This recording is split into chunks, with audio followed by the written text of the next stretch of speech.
Hi, are you someone who wants to read a lot of books? Who would like to gain a lot of knowledge from all these books that are lying around, but because of the time constraint, you are just not able to do it? If the answer is yes, then watch this video till the end, and I am surely going to help you.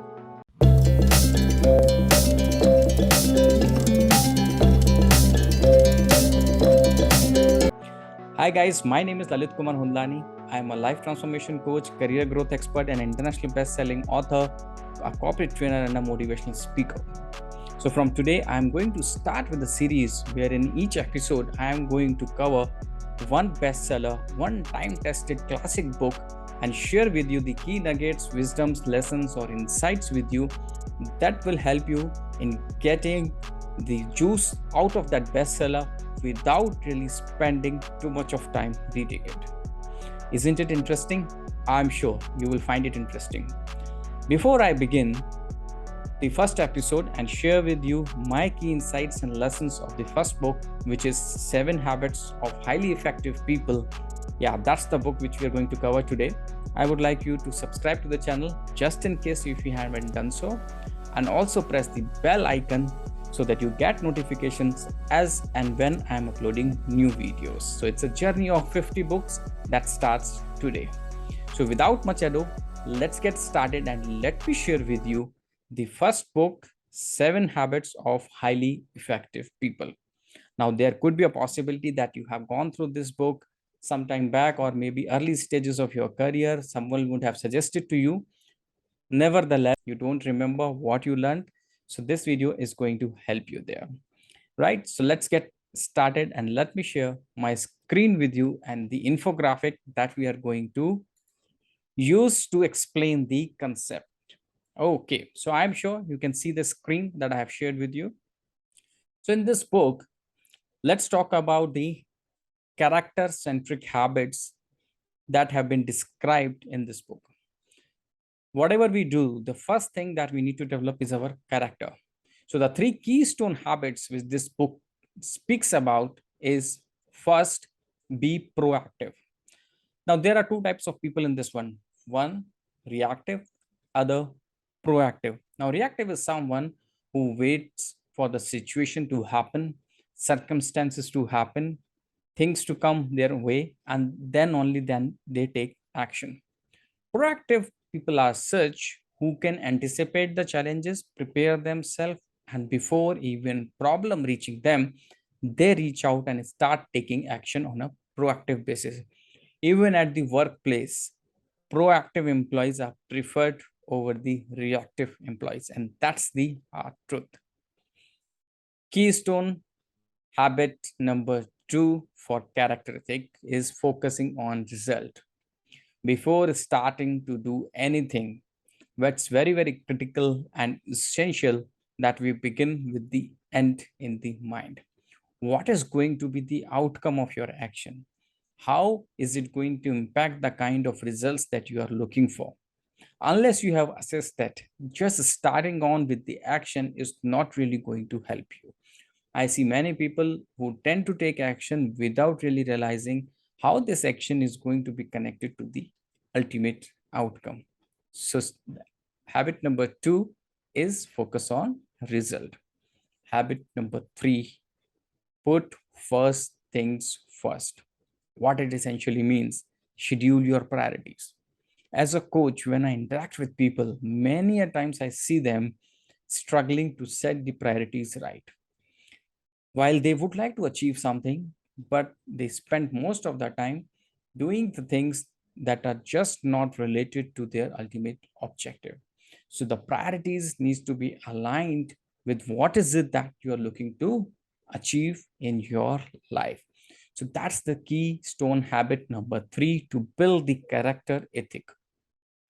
Now let's talk about the 3 habits that can help you in improving your relationship.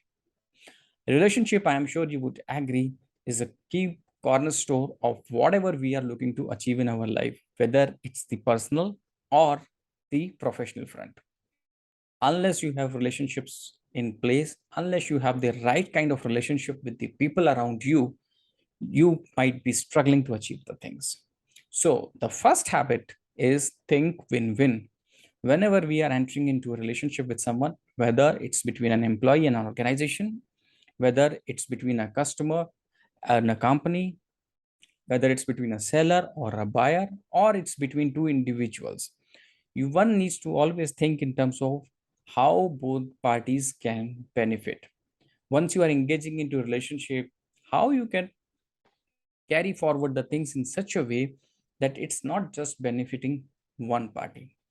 We have usually two extremes. One, we have self-obsessed or selfish kind of attitude where we just look at what is it for me, how things are going to be benefiting me, and that guides our actions.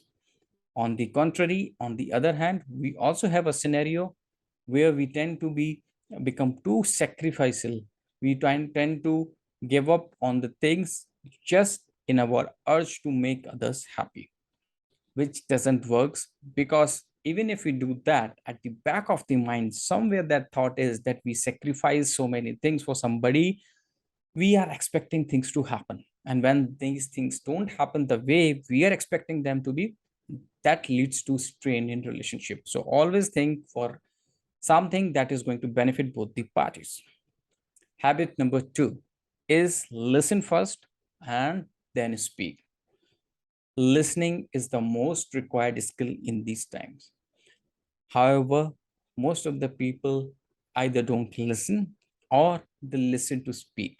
What it means is, while they might be showing that they are listening to you, in their mind, they are already making up what is it that they have to say once you have finished speaking. Not the right way. Whenever you are talking to someone, give them a patient listening. Just giving them patient listening helps them in getting so much of relief, relaxation, and breakthroughs. As a coach, when I interact with my clients, many times I have noticed that just by giving them an ear, listening to them, what they have to say, leads to a lot of breakthroughs without me actually doing anything. So listen first, understand what the other person has to say. And once the other person has finished, of course, you get your opportunity to speak, then you can speak your heart out. Synergize. Now, synergy is very important because alone you can establish this much. But if you are together, the compounding effect comes into play.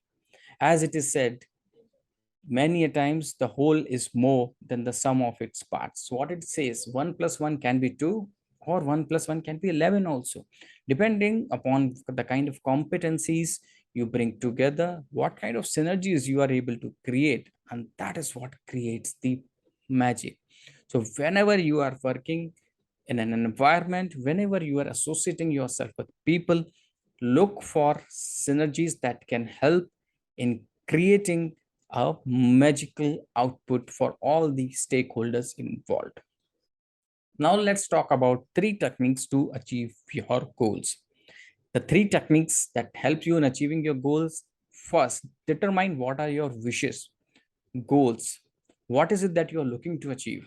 For example, I might want to become a CEO of a company. So first, I have to decide, even if I want to become a CEO, whether I would like to have my own startup, or is it that I would like to join some organization and walk my way upwards toward becoming a CEO. Once I have done that, I have identified that I would like to have my own startup and want to become a CEO of that company. Then what are the skill sets required to run that kind of an organization? What are the tools I need? Do I have them? If the answer is no, then I need to get those tools, those skills within me. Then only I will be making myself ready to reach that level. Essentially, what I am saying is, once you have created a mental image of the person you want to be, the stage where you would like to reach, it's essential to understand and analyze what is it that is going to take you to reach there, and getting those tools, techniques, skills, whatever it requires, just getting those things in your control. Step number 2, or the technique number 2, is create a mind map of where you see yourself to set things in future. Once you have identified what is it that you want to achieve, imagine yourself already being there. By doing so, you will be able to see the kind of environment you are into, the kind of people you are surrounded with, and also the path that you need to follow to reach there. Step number three is in your relationships, seek outcomes that allow you and others to win. Essentially, whenever you are trying to accomplish something, if that thing requires support from others, create an environment which is mutually beneficial. That is something we already covered in the relationship habits, and it's about thinking win win. So, these are the three techniques that can help you in achieving your goals.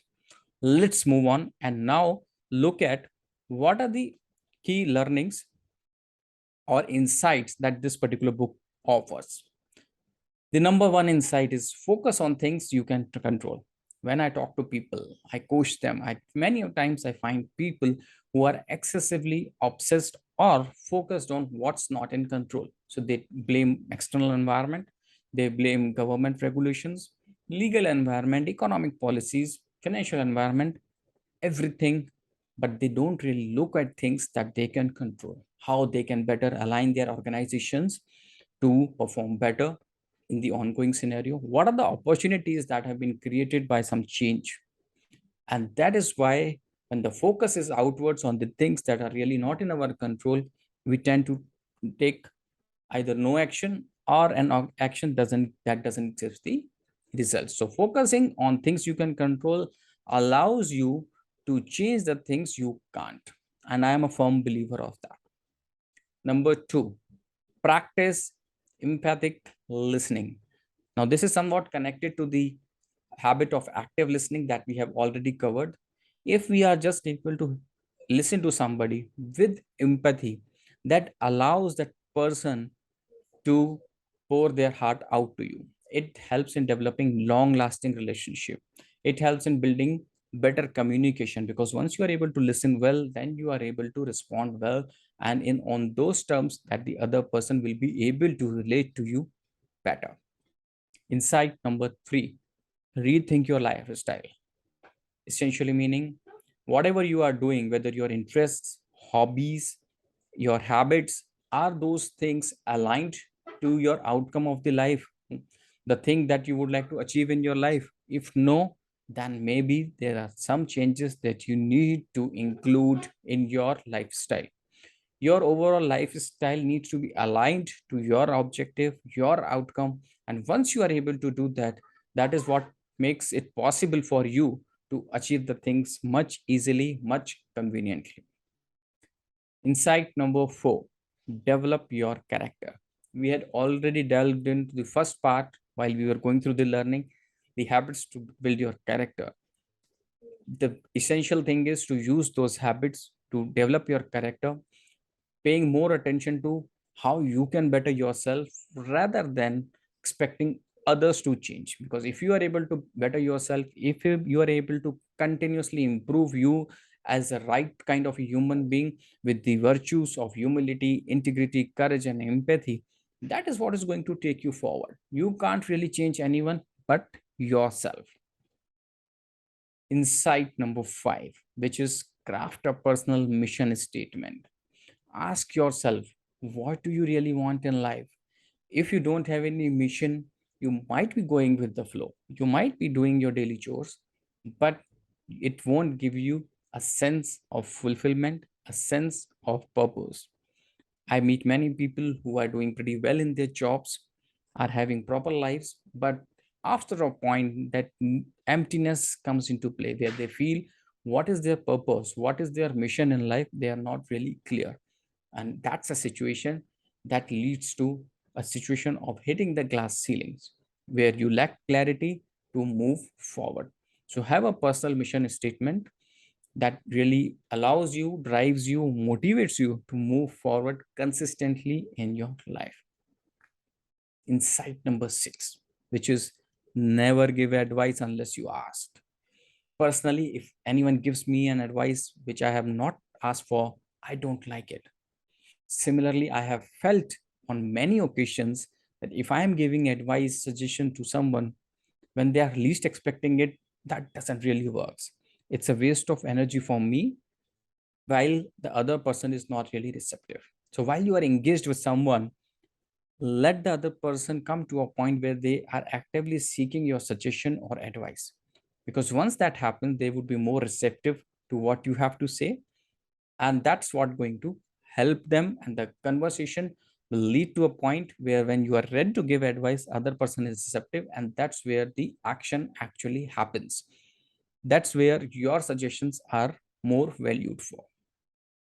Insight number 7, take responsibility. And that is where most of us lack. For our situation, we tend to blame others. For our progress, we tend to look up to others. So if my things are not happening, it is because of someone else, not the right way. Because by saying that my current situation is because of somebody else, what we are saying, we don't really control our lives. And if you don't really control your life, others are not going to be choosing the best for you. And that's the truth. So take responsibility for your action. There could be hits, there could be misses, but either ways, once you learn to take responsibility of your action, that is going to take you much farther than just passing the blame or passing the buck to others. Insight number 8, which is the last but not least insight, which is eliminate doubt. Even if you have mission, even if you have decided what is it that you want to achieve in life, unless you are confident in self, unless you are able to eliminate self doubt, things don't really happen. So you need to ensure that the dream is big enough to inspire you to take action. And for taking that action, you need to eliminate any kind of doubt that you have in your mind. So these are the top 8 insights from this book, apart from the 3 habits to build the character and the 3 habits to build your relationship. I hope you like the video and the sharings that I did with you. I would love to have your feedback in the comment section, that how did you find the video, whether the infographic that I used helped you in making your learning curve faster. Are you able to agree with whatever I shared?